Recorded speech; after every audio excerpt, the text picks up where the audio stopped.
Bien, bonjour à tous et à toutes. Juste quelques mots pour accompagner ce Mazars Info de l'été. Je dois dire que je suis particulièrement fier de ce Mazars Info en général, celui de l'été, vous allez le découvrir. C'est parce que sur les actions que nous menons au niveau de la commune, s'il y a un domaine sur lequel il y a vraiment unanimité, où il n'y a aucune critique, c'est bien sur le Mazars Info. Au contraire, on reçoit beaucoup de félicitations sur le travail qui est fait. Et je remercie, je félicite mes collègues élus et les collaborateurs qui sont en charge de ce travail qui est important en matière de communication. Je voulais, en accompagnement à ce Mazars Info, faire un point sur la situation financière, parce qu'il y a beaucoup de commentaires qui circulent. Je dois dire que la situation financière de la commune est tout à fait normale, correcte, hein, il n'y a pas de souci à avoir. Bien sûr, il y a une augmentation de la masse salariale, mais quand on a fait le bilan un petit peu de la situation, quand nous sommes arrivés il y a maintenant 2 ans, on a vu que dans un certain nombre de services, il y avait un manque en effectifs. Il y avait une certaine pression qui était faite sur le personnel, donc il a fallu qu'on envisage un certain nombre de recrutements, ce qui a été fait, et qui permet aujourd'hui au personnel de mieux gérer les dossiers. Il y a également, bien sûr, des rattrapages qui ont été faits parce qu'un certain nombre de postes n'étaient pas financés au bon niveau. Il fallait faire des rattrapages en matière de carrière, notamment. Ça, c'est dans le respect du personnel. Moi, j'y tenais personnellement à ce que ce soit mis à niveau. Et ensuite, il y avait également sur cette masse salariale qui va peser, c'est les augmentations de salaire toutes récentes que le gouvernement a décidé au niveau des points d'indice. Donc ça, nous l'assumons comme toutes les communes de France. Hein. Il y aura également des augmentations en matière d'énergie, en matière de fluide, comme tout le monde, comme tout à chacun. Et ça, il va falloir le supporter. On avait prévu, on avait anticipé, mais là, je dois dire qu'on est un petit peu inquiet sur l'évolution de l'inflation. La personne aujourd'hui peut dire exactement où va s'arrêter l'inflation, et sur toutes nos fournitures, sur tous nos achats, il y a forcément un impact de l'inflation à prendre en compte. Il y a quelques incertitudes au niveau des recettes, mais pour l'instant, je dirais la disparition de la taxe d'habitation a été compensée, donc j'espère que ça va continuer comme ça et qu'on pourra faire face à toutes nos charges. En tout cas, nous nous engageons à stabiliser aujourd'hui la masse salariale pour faire en sorte de continuer dans les années à venir à investir. Sur le programme d'investissement 2022, vous avez la liste dans Mazars Info, on a quand même obtenu, c'est un programme qui dépasse 1 million d'euros, on a obtenu plus de 63% de subventions, ce qui est un bon résultat.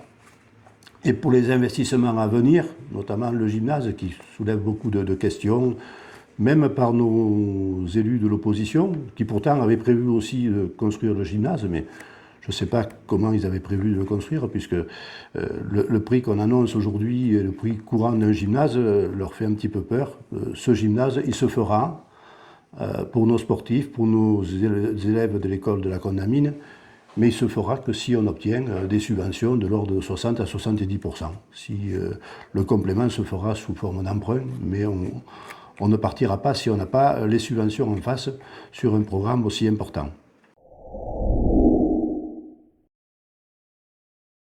Je voulais dire un mot sur les animations de l'été, parce que c'est une priorité pour nous. Alors je ne vais pas tout reciter parce que vous l'avez dans le Mazars Info, mais il va y avoir la fête votive fin juillet. Donc, alors cette année, il n'y aura pas de feu d'artifice, hein, parce qu'on préfère privilégier le feu d'artifice de Noël, qui a beaucoup plu l'année dernière. Donc, des feux d'artifice l'été, il y en a beaucoup déjà. Et puis, il y a toujours des problèmes de risque d'incendie.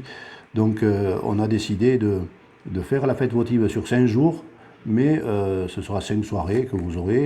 Et il y en a une notamment que je vous conseille, parce que je viens de recevoir le document, c'est le dimanche soir, le 24, je ne sais pas si ça ne se verra pas à l'écran peut-être, mais le 24 juillet, il y a la soupe au pistou. Donc l'année dernière, ceux qui ont goûté étaient délicieuses, hein, une très bonne soupe au pistou. Et moi, je suis amateur et je me suis vraiment régalé. Donc cette année, c'est une opération qui est reconduite par le comité des fêtes. Hein, et je vous la recommande sérieusement si vous voulez vraiment passer une bonne soirée et bien manger. Il y aura également, c'est un petit peu une nouveauté cette année, c'est un festival de street art. C'est une école d'Avignon qui va venir avec un certain nombre d'accompagnateurs et de spécialistes pour faire de la peinture sur mur, sur toile, de façon à décorer, faire vivre le centre du village. Donc ça, ce sera une nouveauté, ce sera le 22 et le 23, ou le 23 et le 24, 23 et 24 juillet, sur la place de l'église. Et ça, c'est une nouveauté. Et ensuite, on reconduit les nocturnes de Mazan, les nocturnes du mois d'août, tous les mercredis soirs, avec des musiciens, avec des artisans qui présenteront des choses très intéressantes et des souvenirs également et des cadeaux que vous pouvez faire à vos amis et à vos familles. Il y aura également sur la place de la mairie un food truck avec également un commerçant, un artisan de bière qui vient de Sceaux, je crois, que tout le monde a bien apprécié l'année dernière. Donc ceux qui veulent passer une belle soirée là, du mois d'août, je les invite le mercredi soir à être présents sur la place de la mairie.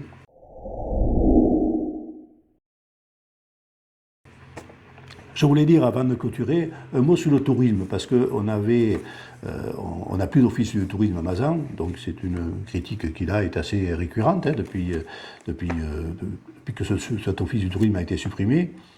On travaille, nous, à trouver un espace qui convienne bien à accueillir l'office du tourisme. On était presque prêt à trouver un emplacement sur 2022, mais finalement, la COV et la SPL Vente au Tourisme qui gèrent les offices du tourisme, en fait, n'avaient pas le personnel pour nous mettre à disposition. Donc, on a arrêté l'opération. Mais on sera prêt, je pense, pour 2023. Alors, je voulais quand même vérifier s'il y avait un impact sur l'activité touristique de la commune. Bien sûr, un office du tourisme, c'est utile, hein, mais moi, j'ai regardé un petit peu le compte rendu de la SPL Vente au Tourisme pour savoir comment ça s'était déroulé sur 2021. Et là, je dois dire que finalement, Mazan s'en tire très très bien, puisque sur les meublés de tourisme, nous avons 927 lits et le taux d'occupation est de l'ordre de 29% sur 2000. Et sur toutes les communes de la COV, il n'y a que Bédouin qui fait mieux que nous avec 37%. Toutes les autres communes font moins que nous en matière de taux d'occupation.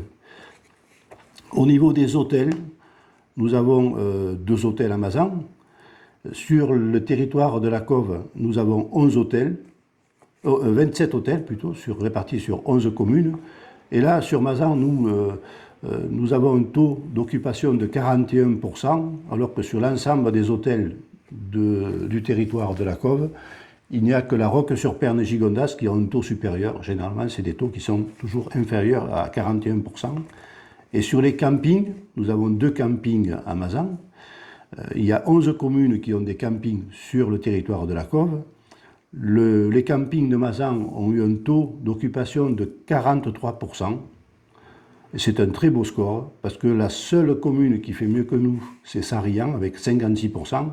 Et toutes les autres communes, c'est-à-dire les 9 autres communes de la COV, ont des taux inférieurs à 43%, quelquefois même avec des taux très très bas. Donc, je dois dire que l'impact sur l'activité touristique, sur les gîtes, sur tout ce qui est hôtellerie de plein air ou autre, bien sûr, ce sera mieux quand on aura sans doute l'office du tourisme. Là, je dois dire que moi je suis rassuré, c'est qu'on n'a pas un impact négatif, le fait de ne pas avoir d'office du tourisme.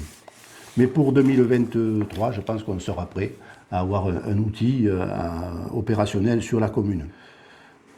Donc voilà les différents points que je voulais citer. Je vous conseille de bien regarder ce Mazan Info. Et puis si vous avez des questions à poser, il n'y a pas de souci. Au niveau des services, ici, on est à votre disposition. Il y a toujours le samedi matin le marché des producteurs avec une permanence des élus à la mairie.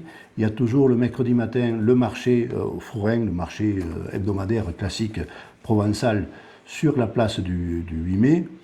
Et à côté de ça, donc, on a toujours sur la commune la possibilité de se divertir, parce qu'il y aura toujours des activités à la boiserie, des activités théâtrales, etc. Donc, et nous avons nos bars et nos restaurants aussi qui organisent des soirées. Donc, renseignez-vous auprès de ces établissements, regardez sur la page Facebook de la mairie, il n'y a pas de souci, on est toujours informés de ce qui se passe sur le village. Je vous souhaite à tous de passer un bel été, belles vacances, et puis je vous retrouverai, enfin on vous retrouvera tout l'été, mais on vous retrouvera en septembre pour un nouveau programme d'activité au niveau de la commune, dès que les vacances seront terminées, que les enfants auront repris les cours et que les grands auront repris le travail. Bon été à tous, merci.